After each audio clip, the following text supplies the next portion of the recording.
एस्ट्रॉनिक friends, कैसे आप सब लोग? उम्मीद करती हूँ खैरियत से होंगे। आज एक नई कहानी के साथ आई हूँ मैं, जिसका नाम है जादुई राजकुमारी। बहुत समय पहले की बात है। ऊंचे ऊंचे पहाड़ों और चमकती नदियों के बीच सूर्यगढ़ नाम का एक सुंदर राज्य था। वहाँ की राजकुमारी आर्या अपनी दया, बुद्धिमान और साहस के लिए पूरे राज्य में प्रसिद्ध थी। लेकिन एक रहस्य ऐसा था जिसे कोई नहीं जानता था।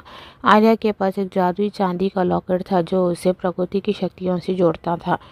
हर पूर्णिमा की रात जैसे ही चांद आसमान में चमकता, लॉकेट से सुनहरी रोशनी निकलती और आर्या को जंगल के जानवरों, पक्षियों और पेड़ों की बातें सुनाई देने लगती। एक दिन राज्य पर एक भयानक सूखा पड़ गया। नदियां सूखने लगी, खेत बंजर हो गए और लोग परेशान हो गए। तभी जंगल की सबसे बूढ़ी परी ने आर्या से कहा, राजकुमारी, इस संकट से केवल इंद्रधनुष क्रिस्टल ही इस राज्य को बचा सकता है। लेकिन वे 7 जादुई पहाड़ों के पार छिपा है। आर्या बिना डरे अपनी यात्रा पर निकल पड़ी।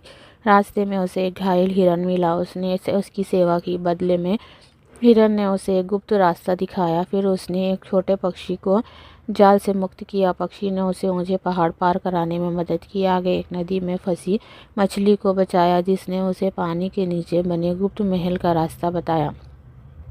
आखिरकार आर्या 7वें पहाड़ पर पहुंची। वहां एक विशाल पत्थर का ड्रैगन इंद्रधनुषी क्रिस्टल की रक्षा कर रहा था। ड्रैगन ने कहा, यदि तुम लालच में आई तो कभी सफल नहीं होगी।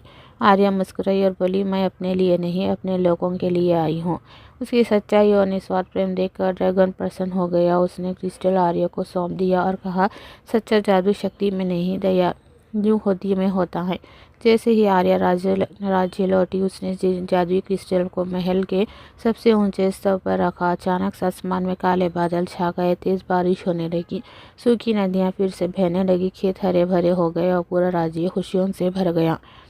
उस दिन से राजकुमारी आर्या केवल एक राजकुमारी नहीं, बल्कि जादुई राजकुमारी के नाम से प्रसिद्ध हो गई। लोग कहते थे कि उसका सबसे बड़ा जादू उसका दयालु और निस्वार्थ होती है। सच्चा जादू किसी जादुई वस्तु में नहीं, बल्कि दया, साहस और निस्वार्थ सेवा में छिपा होता है।